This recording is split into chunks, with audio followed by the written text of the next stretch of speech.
Hey, what's up everybody? It's Mike B with Bombero Bus VW, and today we're gonna see if gapping these spark plugs to 33 thou is gonna work better with this Pertronix unit I put in there. So it's only fair that I give a spoiler alert. Basically, I didn't intend to make the entirety of this video. I just wanted to throw a little gap on the spark plugs and see if it made a difference to the performance.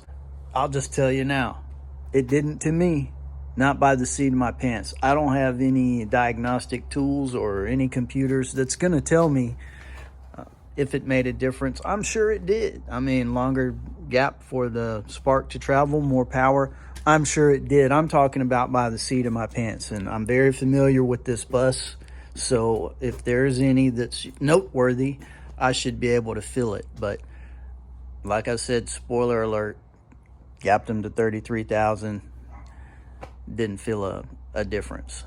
So if that's all you were interested in, thanks for checking it out so far. But there were some adventures along the way, so if you want to hang out, here they are. So what I'm going to do is start it cold. These are gapped to, probably the stock 28 thousandths on these plugs. So I'm going to give it a cold start, maybe go for a little drive, and then basically I'll come back, and once the plugs cool off, I'm going to gap them to 33 thousandths, which the instructions say you can go up to 10 thousandths over stock once you put that unit in. It is really cold out here, so I'm going to give the bus a cold start, let it warm up, take it for a run.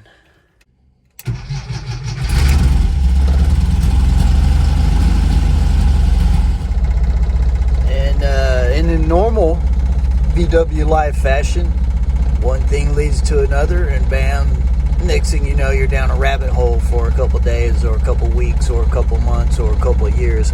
And this particular rabbit hole is now, you heard it start up and idle just fine. Listen to it idle.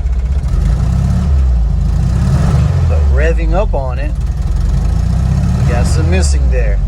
So seems like we're not see that? Pertronix. And it's dead.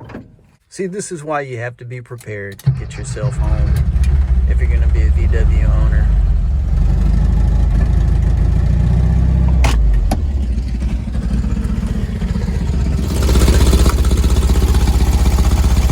So listen to it, idling pretty good. Push through the throttle.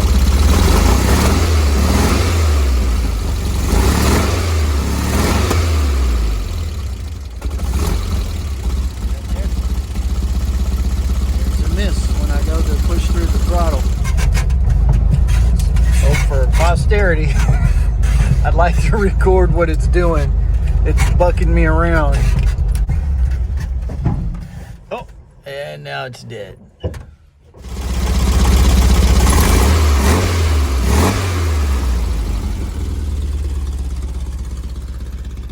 Well, I should have showed it on video, but I just got to work and didn't think about it. But what I did there was took the distributor cap off, and I basically lubricated the weights and the springs in there, and they did seem a little sticky. So let's see if that fixes it. Okay, it seems all right now. I don't feel any stickiness, and there's a spot back there. I had to use the GPS on the phone, but I measured to see if I can get to 55 by a certain mark I have on the side of the road, and it did that. Everything sounds fine. It's cruising good. Really wish I would have videoed opening up that Dizzy, but I got past videos where it was open and I explained those weights and the spring setup that I'm using. So just know that those were very sticky, and couple that with the cold weather, and this thing did not like it. It seems to be doing okay now that I've lubed up those components. All right, I'm back. So no doubt it just drove really well I wish it could be like that all the time. Maybe we're slowly making progress and getting to that point. And what I'm going to do is let it cool off now, and then we'll pull the plugs and read them, and then I'll gap them, and I'll go on another run, and we'll see if it makes any difference. And if we are getting to a happy place with the Pertronix, I feel like I need to be fair about it. Can't blame them. All dizzys need to be lubricated. And the thing about that is, when I assembled it and first got it brand new, I did. And man, it's only a couple of months old, so how much lubrication does it need? Again, I think it probably has to do with the cold. And there's the number 2, a smidge lean. Got it gapped to 33, gonna put it back in, and then I'll just do the hard work of getting the number 1 and number 3 out, and I won't make this about, you know, pulling and gapping spark plugs and reading them, etc. I'm gonna keep it about what it's about, get these gapped, and go on another cruise, see if I can tell a difference by the seat of my pants. Okay, got all that done. Let's see how it starts up.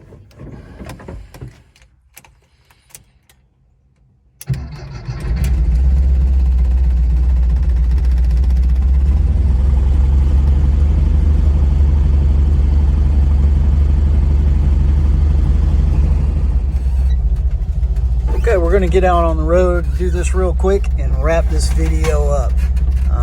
I should say the reason I'm doing this is because there are a couple of controversies in the VW world, and everybody knows what type of oil do you use is one of them. Well, another one is spark plug gap. Some literature says 24,000. Some people will argue it's 28,000. I've always used 28,000. I think the 24 would be for the very earlier, maybe 1300 models. But either way, I'm not getting into that. The point is that with Pertronix, you're supposed to supposedly open up the gap up to 10 thousandths more once you get that unit. Well, let's see if that makes a difference. I don't really think it will, because I think you have to have a bigger engine to really be concerned about it. But I do have a high voltage coil on here now, so there's really only one way to learn these things, just like opinions, the hard way for yourself. So I'm going to go out here and do this, and maybe you can learn a little something from it too. Okay, fast forward to I just got back from the drive with the 33 thousandths gap, and honestly, I could tell nothing.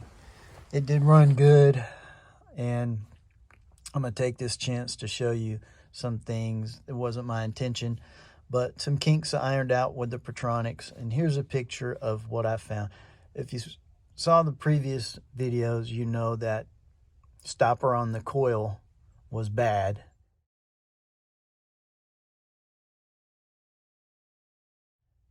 And leaked oil. I fixed that. Well, it still didn't run right. And on the last video, it was running good. Well, just so you know, a couple days after that, boom, it started missing again. So I pulled that main lead wire to the coil to see if there was any oil coming out, and there was not. But I'm going to show you a picture of this lead and how jacked up it is. Notice the big bubble. So I'm going to show you this picture, and you'll know it's not right.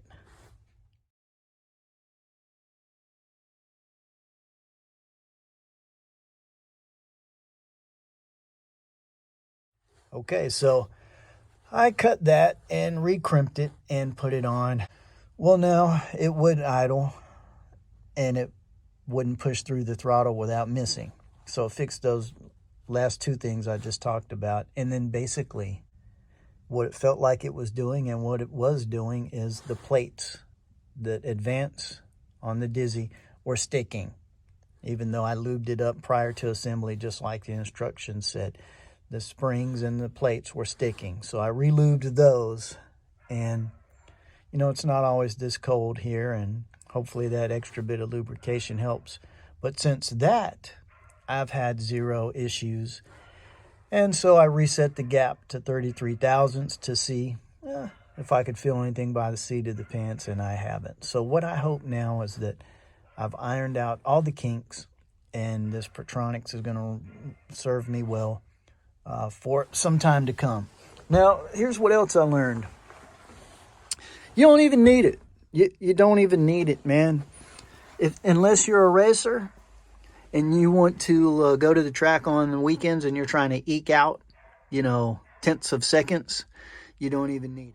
So that's a wrap for this video. I should say I didn't even intend to make it. I just came out here today to gap those spark plugs to 33 thousandths and then see if I could tell anything by the seat of my pants. And you gotta start your bus to find that out. And that's when the rabbit hole opened up into this whole thing today. So anyway, thanks for checking it out. Hope to see you next time on Bombero Bus VW. Don't forget to get out there, drive them, and dub daily.